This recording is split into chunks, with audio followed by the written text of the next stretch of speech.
en parle, le présente. N'importe quel journal ici en France le présente, et même certains journaux dans notre propre pays aussi ont largement réfléchi sur le cinquantenaire. Mais partout, la conclusion est presque la même. C'est un bilan ambigu, c'est un bilan presque négatif, sinon totalement négatif. Donc voilà, le bilan il est là, on n'applaudit pas du tout le résultat des 50 années qui viennent de nous séparer de la colonisation. Donc voilà, ma réponse à moi, je reprends tout ce qui est sorti dans les journaux. Ça n'a pas été brillant, c'est un échec. Comment pouvez-vous situer cet échec au point de vue historique? Du point de vue historique, je peux dire que 1960 nous a placés d'abord devant notre propre faiblesse. Nous n'étions pas suffisamment mûrs pour assumer seuls les responsabilités qu'implique l'indépendance. Pour assumer toutes les responsabilités qu'implique l'indépendance d'un pays. Donc il faut que nous ayons cette humilité pour savoir que nous ne pouvions pas assumer seuls la grande tâche de bâtir un pays dans l'état où nous étions en 1960.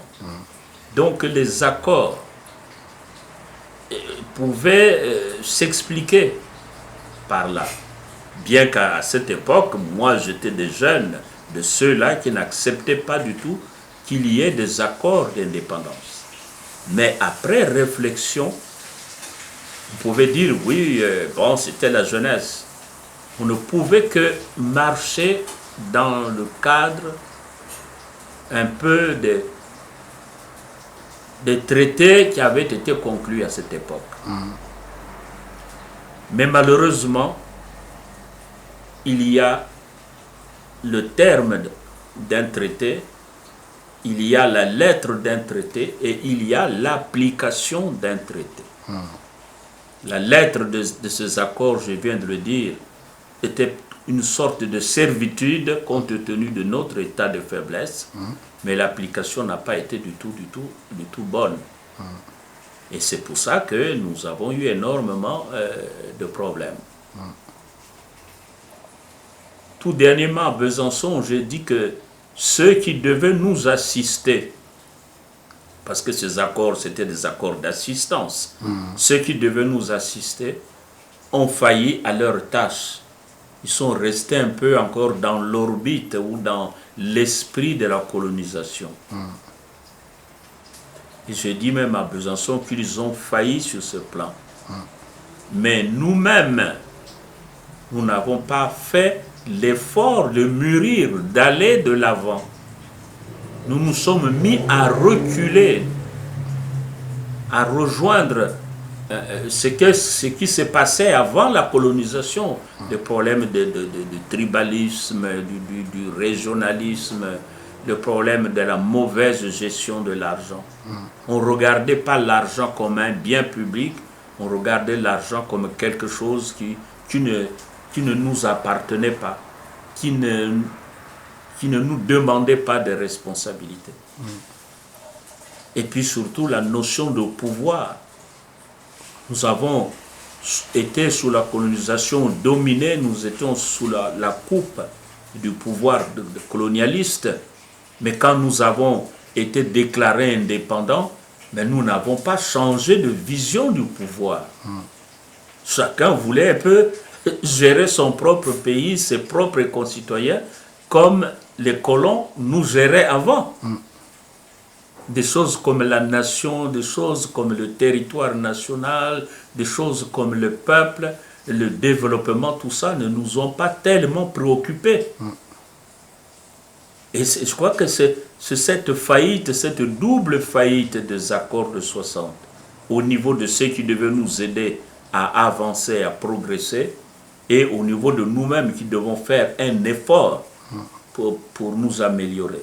Donc il y a eu un double échec à ce niveau-là. Voilà les véritables raisons. Je ne reviens pas sur la manière dont cela s'est matérialisé à notre niveau. Des gouvernements pleins de bagarres, de coups d'État, des assassinats, de ça à notre propre niveau. Et puis au niveau de ceux qui devaient nous aider à marcher aussi, leur fidélité à l'esprit de profit, au lieu de nous aider vraiment à aller de l'avant. Et à un moment de notre histoire, il y a eu quand même un rebond de ce qu'on peut parler de la conférence nationale. Quelle est votre réflexion? Pourquoi il y a eu encore échec par rapport à cela? Oui, nous avons avancé. En 63, la Bœuf-Hubert a été renversé. Il est venu un gouvernement dirigé par le président Massamba Deba. Mais il faut remarquer aussi que quand le président Massamba Deba arrive, il n'y avait pas eu un grand travail de réflexion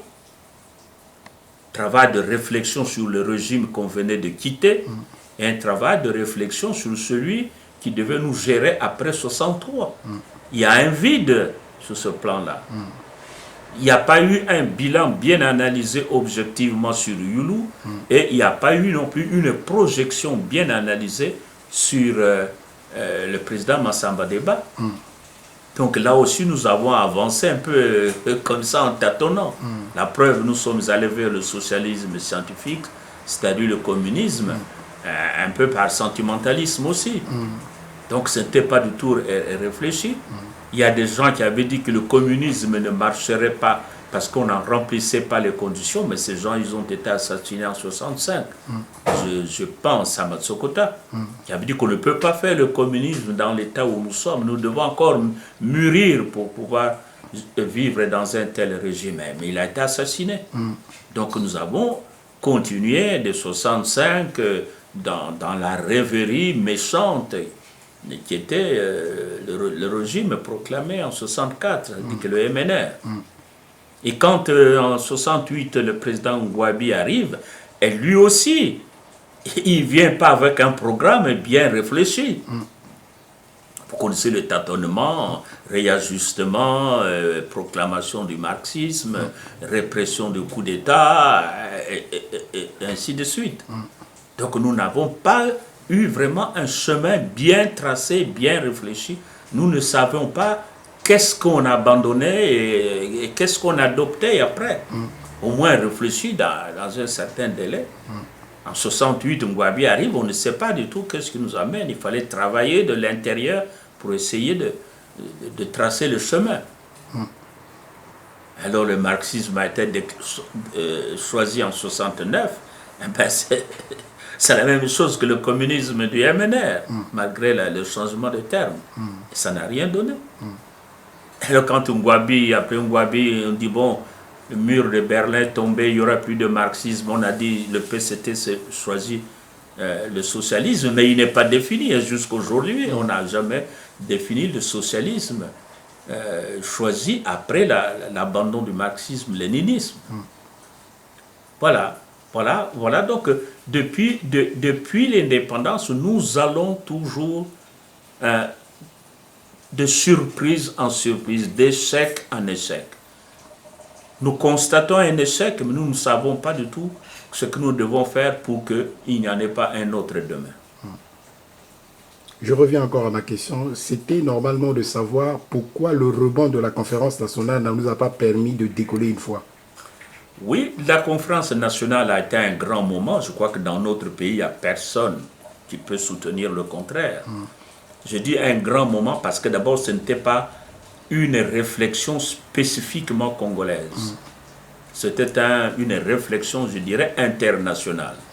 Après la chute du mur de Berlin, il y a eu un grand courant d'idées, de réflexion dans le monde. Fini les monopartismes, fini les dictatures.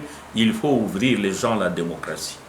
Et les gens pensaient que l'ouverture des gens à la démocratie allait mieux les préparer à définir le chemin qu'ils devaient suivre pour se développer.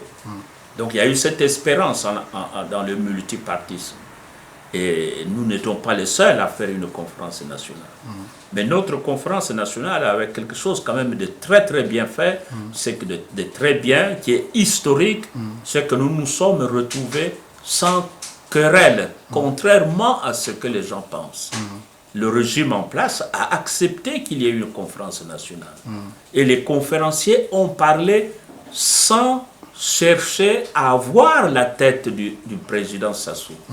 Contrairement à ce qu'on pense, ce n'est pas parce qu'on disait des choses sur la façon dont le Congo était gouverné sous Sassou que cela signifiait qu'on voulait la tête de Sassou. Moi, personnellement, à la conférence, j'ai dit il faut garder le président Sassou à la tête du pays en tant qu'image garant de la continuité au niveau de l'État, mais dans la gestion gouvernementale, il faut autre chose. Donc la conférence nationale, dans cet esprit de se retrouver pour mieux choisir le chemin à suivre demain, a été une réussite dans l'âme du pays. Personne n'a demandé de tête de gens au début de 91. Là, nous avons ressemblé d'ailleurs aux révolutionnaires français qui n'avaient pas tout de suite enlevé le roi après à l'ouverture du congrès de Versailles. On a maintenu le roi. Et à la conférence nationale, on a maintenu Sassou à la tête du pays, mais surtout comme image du pays. Mais le gouvernement, c'était autre chose parce que c'est là que vous devez être géré des réformes. Donc moi, je salue cet effort-là que nous avons fait et je salue aussi l'effort de gestion de la transition, l'effort vraiment admirable d'aller vers des élections qui n'ont pas été entachées de tout ce que vous savez, bien que pendant 30 ans, on n'avait pas connu d'élection. Un peuple qui pendant 30 ans n'a pas connu d'élection et qui quand même fait un scrutin admirable, sans fraude, sans rien du tout, c'est très bien, c'est parce que l'âme du pays s'était retrouvée pour que les élections se passent correctement. Donc c'est un moment historique dans notre histoire. Je répète, beaucoup pensent parce qu'on a dit Sassou a fait ceci, Sassou a fait cela, et on dit voilà, la conférence était donc nulle et n'avait pas un esprit constructeur. Mais on a parlé de nom de Sassou pour des choses que chacun connaît. Les événements de 77, on ne pouvait pas non plus dire que c'était magnifique. La mort de Ngouabi, la mort du président Massamba Deba, la mort du cardinal, le procès de 78, c'est quand même des choses abominables, intolérables et qui ne doivent pas se renouveler dans notre pays. C'est quand on a évoqué ces faits graves, gravissimes, et on a eu l'impression qu'on en voulait à Sassou. Mais non, c'est la gravité des faits qui ont fait que ça retentit sur le nom de Sassou. Mais alors, ce qui a été fait à la conférence nationale a été aussi magnifique parce que le peuple a participé à un référendum bien fait. On a eu une belle constitution adoptée dans la paix par le peuple. Et nous avons eu un résultat. 3 partis sont sortis en tête. Et ces 3 partis ont été décrétés responsables de la sauvegarde et de la consolidation des acquis de la conférence nationale. Ils ont eu une belle mission de sentinelle, des conducteurs du peuple vers le progrès défini en 92. Mais malheureusement, vous savez ce qui est arrivé. Les sentinelles, ils ont failli. D'accord. Maintenant, aujourd'hui, qu'est-ce que vous pouvez vraiment conseiller à la jeunesse montante politique congolaise d'envisager dans l'avenir? Et oui, les sentinelles donc ont failli. Et de quelle façon? Ils sont tombés dans la guerre civile. L'extrême bêtise qu'on puisse imaginer. L'extrême malheur qui puisse arriver à un pays. 3 guerres civiles en 6 ans. Et bien, jusqu'aujourd'hui, le pays agonise sous les conséquences de ces 3 guerres civiles. Le pays agonise là-dessus. Tout ce qu'on a tenté de faire, pour redresser le pays, pour le sortir du poids de ces 3 guerres civiles successives, n'a pas réussi. Et ça ne pouvait pas réussir, vu le chemin choisi pour remédier à cette catastrophe. le président Sassou n'a pas voulu faire un rassemblement de la nation pour méditer sur la catastrophe que je viens d'évoquer. On a fini la guerre, la dernière guerre le 29 décembre 1999 en disant il y aura un dialogue national sans exclusive. Tout le monde a applaudi. On dit voilà, on va peut-être retrouver l'idée de 91-92. Mais malheureusement, cet article-là n'a pas été exécuté. Le traité de fin de guerre, l'accord de cessation des hostilités, et l'article fondamental qui était qu'on devait se retrouver pour faire un dialogue national, ça n'a pas été respecté. Ça signifie que depuis 1999, il y a un seul esprit qui guide le Congo, c'est l'esprit d'un seul individu, c'est-à-dire que du vainqueur de ces guerres. Donc le président Sassou a pensé depuis 1999 que lui, vainqueur de guerre, était seul habilité pour redresser le pays, pour réparer toutes les catastrophes que je viens d'évoquer. C'était une erreur. C'était une erreur parce que ce n'était pas une guerre entre deux pays, c'est une guerre interne, dite civile, mais c'est une guerre interne, et une guerre interne doit prendre fin de façon collective par la réflexion de tout le monde. Et alors c'est en refusant d'appliquer l'article 13 de la cessation des hostilités de 1999 que l'autre grand faux pas a été fait, et a été fait par Sassou. Donc jusqu'à présent, nous vivons les conséquences de ce faux pas. Bon maître, après tout cela, comment aujourd'hui la jeunesse congolaise et toute la classe politique peut s'en sortir? Oui, mais je viens de dire que en 1999, dans l'accord de cessation des hostilités, on avait tracé une voie pour s'en sortir, un dialogue national sans exclusif. Ça n'a pas eu lieu. Et qu'est-ce qui a eu lieu? C'est un cheminement conduit par Sassou seul. Un cheminement illustré par la Constitution de 2002. Une Constitution qui n'est pas du tout dynamique.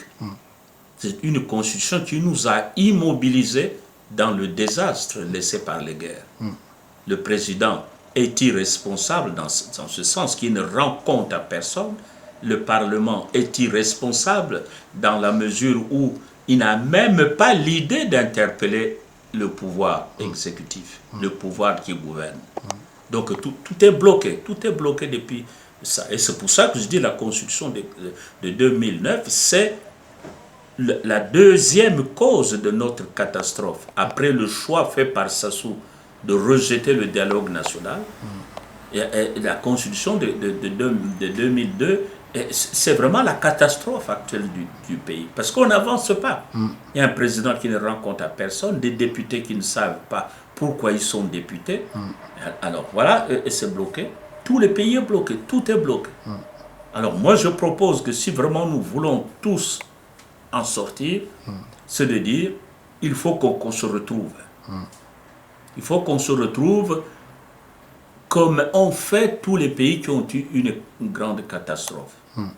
Que vous appelez ça conférence nationale, ce qui doit arriver, ou table ronde, ou mbongi, tout ce que veut, un rassemblement de la nation pour repenser notre vie politique.